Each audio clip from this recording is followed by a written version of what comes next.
I can give you some very personal remarks about my life, and I think I was asked to do so, and that between rock and roll, and I don't know whether this works.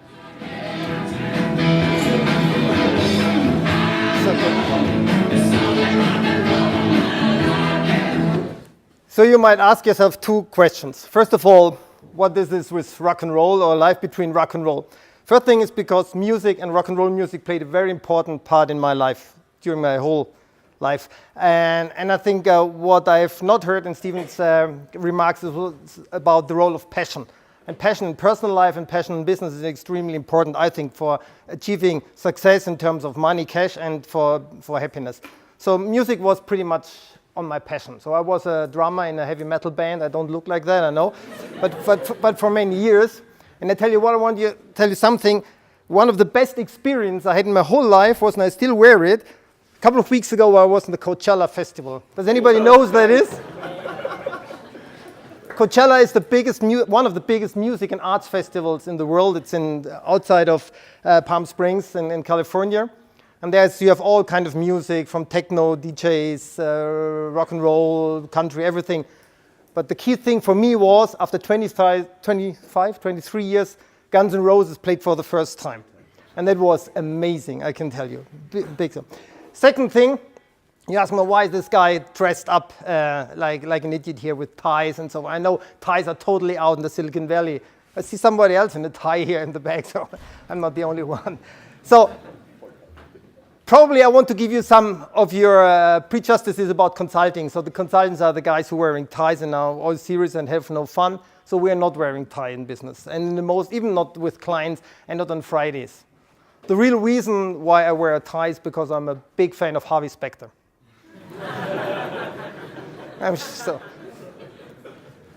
So I want to tell you a bit something about me and about what Florian already told about me. So I was born in the Black Forest, so in Freiburg. That's a very cozy little city.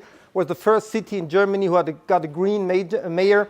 So I think university is the biggest employer.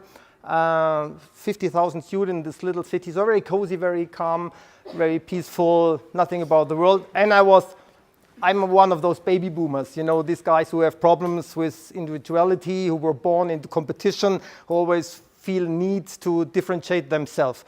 So, which I think is important for some decisions in later life. Then I took quite a linear education. Does anyone know what that is? That's the entrance of the University of St. Gallen.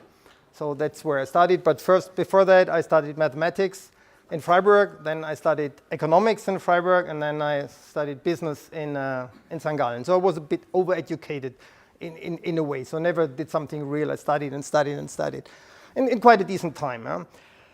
So, and my real passion by that was always the beauty of solutions and the beauty of mathematics. Mathematics is not only something putting numbers together. There's a very beautiful thing behind it. Have everybody seen what a Mandelbrot tree looks like? So the visualization of 3D irrational numbers. So everybody looks very understanding, I see.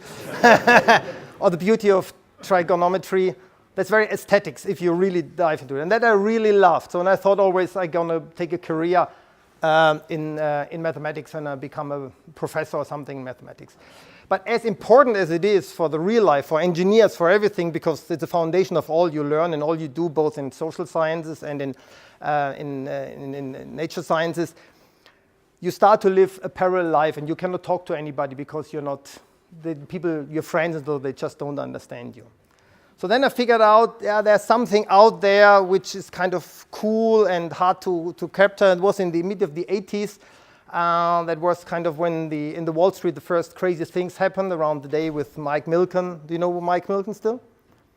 It's the kind of the real guy of Gordon Gekko. So all this junk bond stuff and so forth was going on. And have you read the book Liar's Poker? You should read it. It's about what a world ruled by crazy guys on money. These kind of, we are the gods of the universe, or the can do for you. So I think it's not only science, it's also something there.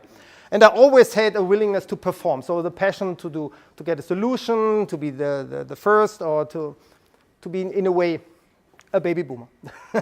So that's what it has. So I had to find something which all suits to all of that, and which also suits to this work hard, play hard thing. And for doing that, I think for me it was by then quite a natural choice to become a consultant. And I started with Booz Allen Hamilton. No, I started with Accenture actually, but this was very short. It's was a kind of sidestep in my life. And then I went to Booz Allen Hamilton. That became Booz & Company, and then Strategy and I'm not doing here a pitch, a recruiting pitch. My colleagues are outside, so if you're interested, go to them. I'm not talking about the firm anymore, but it was a quite of long and very rewarding career I had there. I spent 20 years. I was running our global aerospace, defense, automotive, and technology business very successfully on a global scale. I had very nice clients, very important clients, and I contributed to, I would say, important things in life and in society. I come to that in a second. But what I also found out, and coming back to my topic,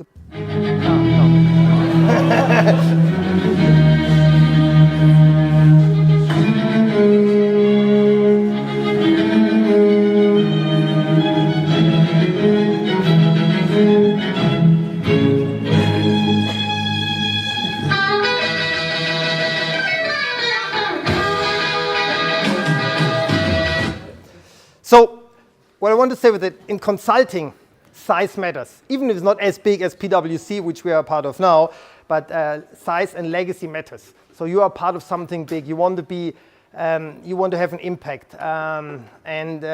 We're coming up with marketing pitches like this. We were created in 1940. We have more than 3,000 staff, so many offices. We're working for a big institution around the world. So, and that's a bit more in music terms like a big symphonic orchestra. Everything has to play together. It's a big thing. There is somebody, a conductor on the top, the CEO, so who runs it. Like in a corporate, a company, that's also a bit in consulting. Less hierarchical, of course, very open, very free in what you do, but in a way, it's like an orchestra. So you have to find, and that's why I choose Electric Light Orchestra here, you have to find your rock and roll in that environment. And for me, the rock and roll in that environment was foresights. And we were still working on cool stuff, and we were developing new theories, new concepts. We're working with academias around the world, leading institutions, to create the best thinking. Because as a consultant, we have a certain responsibility to do things better for ourselves, for our companies we work for, but even for the society, working on big problems. So that was a part of the rock and roll I found in consulting. The other part was, and that's probably the most important if you want to be successful as a consultant, having an impact. Have an impact mainly in your clients. Of course, you should also have an impact in your company, your teams, and on yourself, but client impact is that what counts. And that's not in terms of bookings or money. It's terms of, can we change something? Can we solve important problems for the company? Can we prepare them for whatever they ask us to do? So developing new strategy, developing new operational paradigms, and or like in these days, preparing them for the digital transformation, which everybody is concerned in the moment, of course. And they're struggling big way, and I come to that in a second, with all the topics Stephen just mentioned. Big companies like the BMWs, the Daimlers, or be it insurance, a bank, they all struggle with this, not with the technology. They mostly struggle with the culture behind it, because they really don't know how to inherit this way of thinking, which was so nicely explained by Stephen. So I thought then,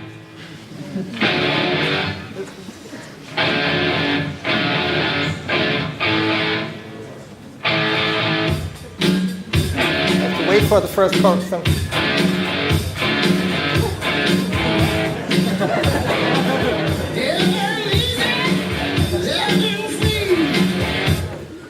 So here, AC/DC, living easy, living free. That what kind of, I thought at the time, I want to do something different. And there, of course, as a consultant, if you're in a way successful and the clients like you, you get a lot of offers to join to corporate roles, higher or lower, or interesting companies. But it's always a corporate role, and it's not so entrepreneurial as you would like to have it. So I started in fitness. So it's the market there, and we learned that everything has to start with a market analysis and understanding what the opportunity is.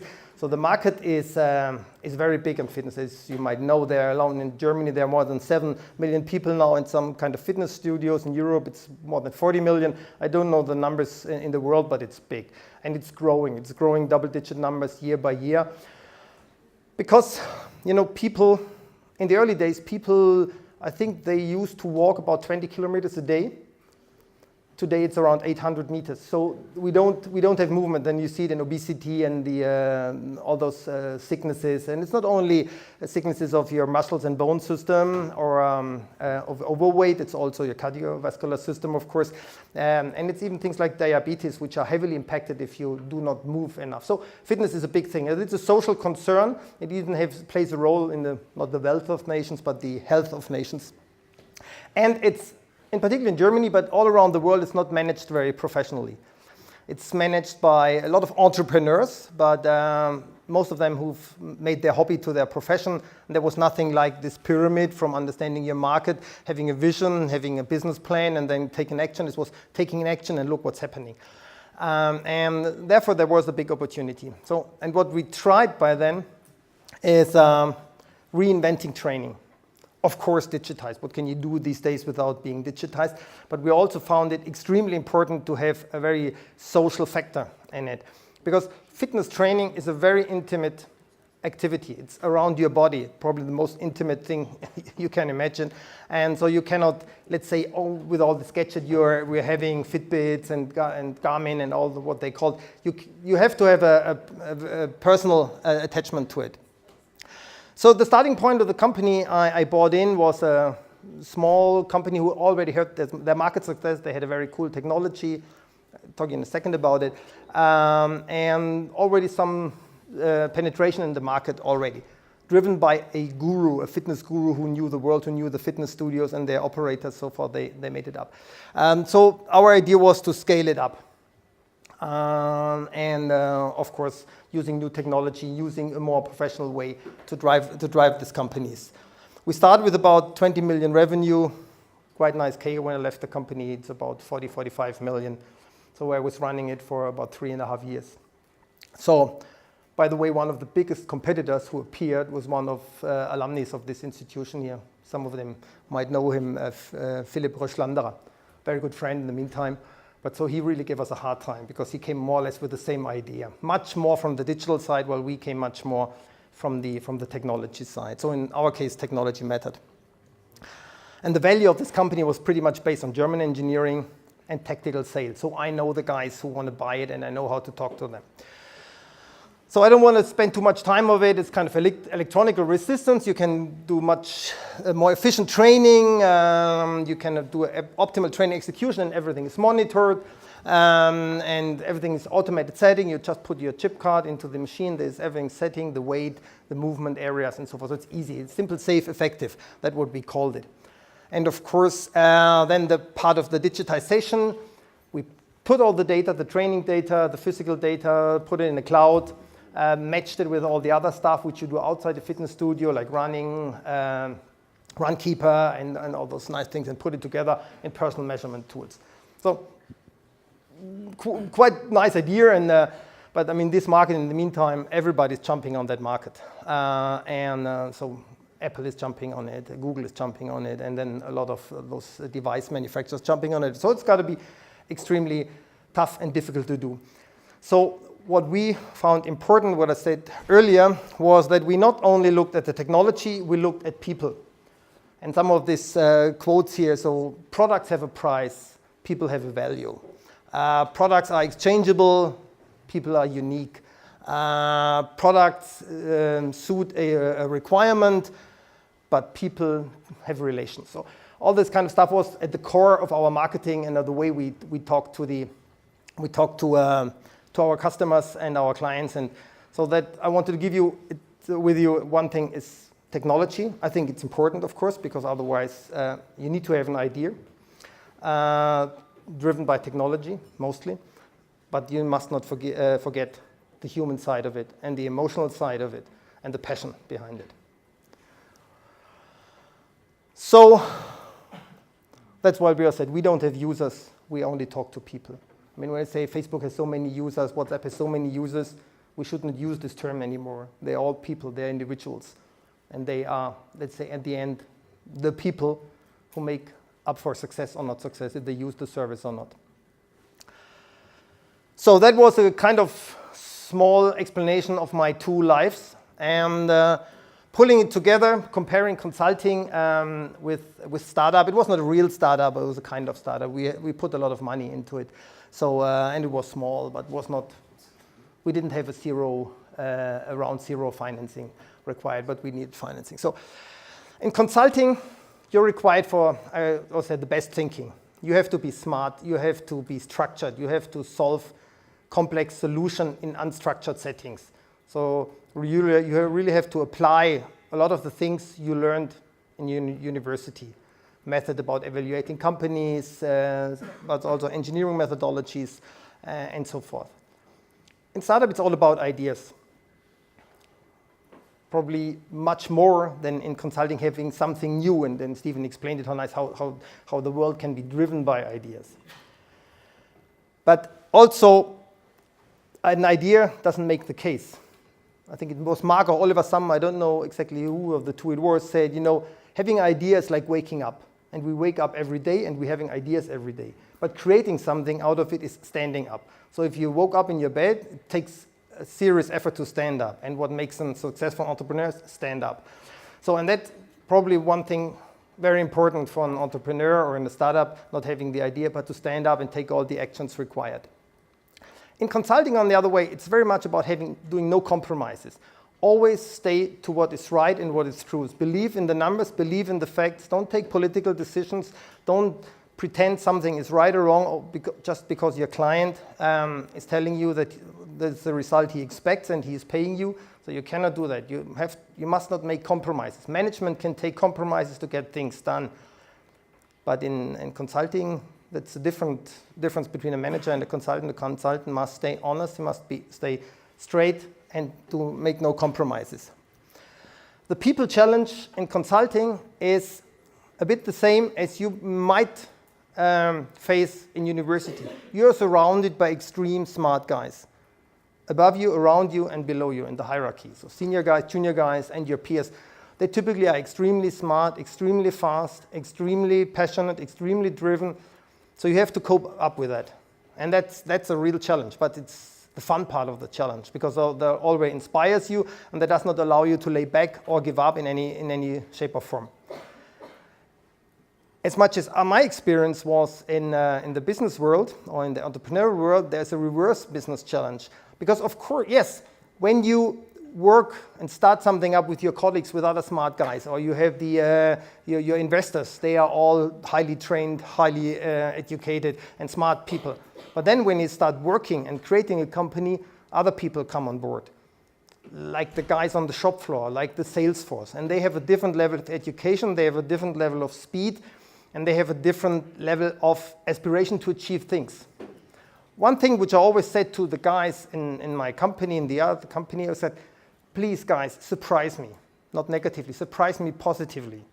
Because with my consultants and my juniors and my associates, they always surprised me. I asked for something, and what I got back typically was more than what I have expected or what I myself have thought about it.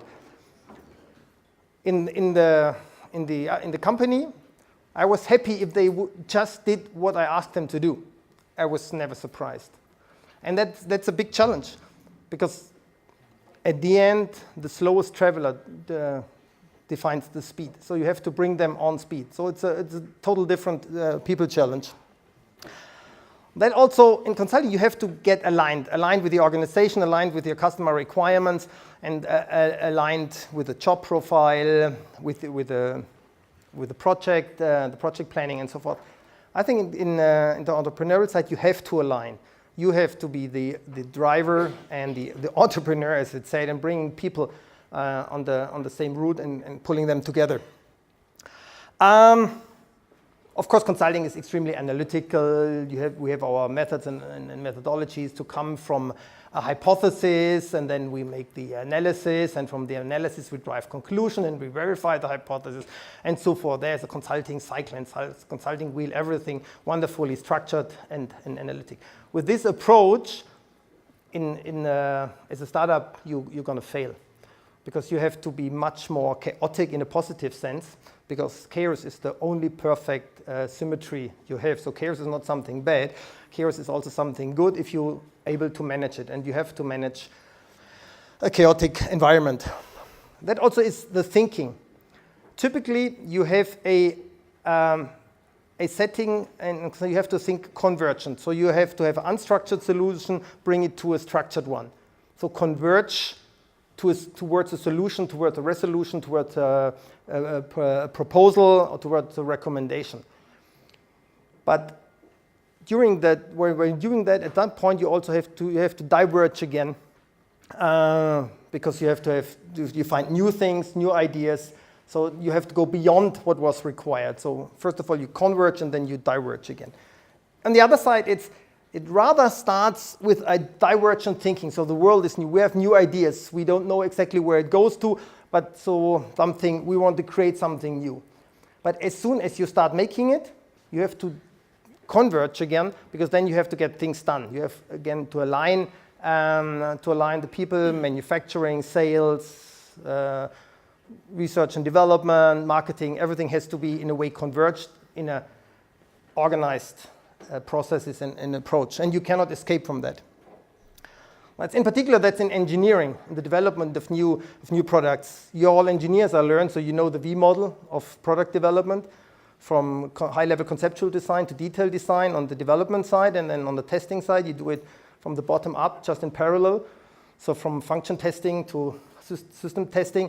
So that's the way how a typical engineer in the automotive industry, in the machining industry, in the aerospace industry works. And they are required to work by this because there are regulations around that. In the business environment and the startup environment, it's much more about Scrum. So just try, do something, rapid prototyping, try it out. If it fails, we do it the other way around. That was one of the biggest challenges I was facing, because I had both parts at my company. We had for the device engineering, I hired some guys from a big machine manufacturer. So they were born and educated and lived this V model.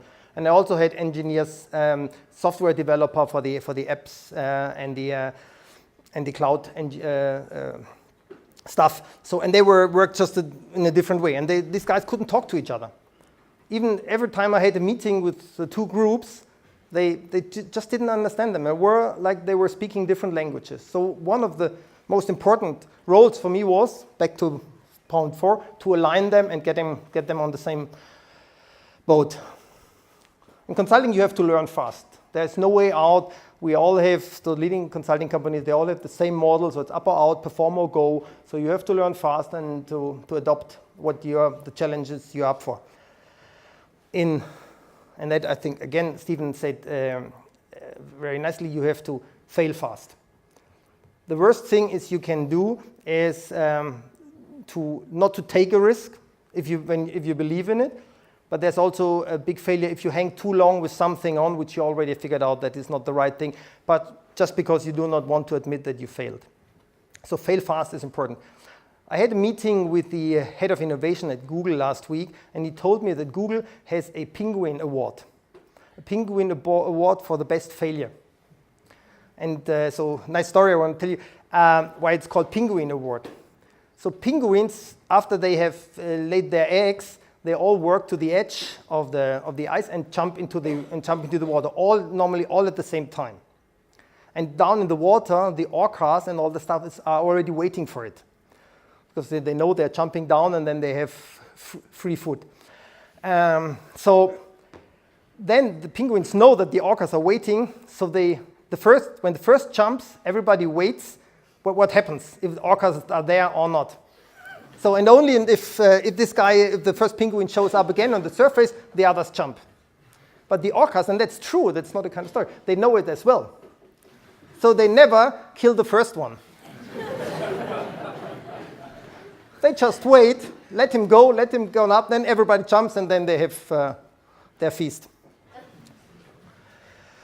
So in consulting, money matters. Of course it matters. It matters in terms of the targets you're setting, be it cost cutting, be it revenue enhancement on the targets your client have. So it's all measured in money, in cash, in revenue, in profitability, in return, on whatever shape or form. Money matters also for the budget you're getting, for the sales figures you have to develop. And it matters for your personal income, for the bonus and so forth. So it's important, but it's not, at the end, the driving force. I learned in business, money rules. There's nothing, if you don't have the money, if you don't have the cash flow generated by your revenues or by your business, if you don't have the funding and the investment, you're going out of business. In particular in startup situation, when you need more money than you earn. So money is everything. And competition, finally, competition in the, let's say, elite class of consulting is a bit like Champions League. You see each other at a pitch, you fight each other, you try to get a better pitch, you try to get the order from the client. And so it's your enemy, it's like an opponent in a game. But afterwards you meet yourself, the guys from McKinsey or BCG, you meet themselves at drinks and so, and you can make, and you are friends, of course, because most of the same education, same type of experience in your life, same type of values. So, and it's a bit like when, I don't know, Ibrahimovic goes to Bayern Munich. So he just changes. Didn't you hear that? It's still a rumor, I think. So if you move from one side to the other, it's nothing bad about it. So it's a bit elite feeling, and it's a competitive environment, but it's in a way friendly competition on a personal level. On the other word, it's welcome to the jungle. I think there is, only the fittest survives. You have to be faster than the other. There you don't take enemies, and it's quite tough. Like I said, Philip gave me an extremely hard time. So I still am friends with him, but that's not, I would say, necessarily the typical way. So therefore, as said, it's a bit welcome to the jungle in the jungle.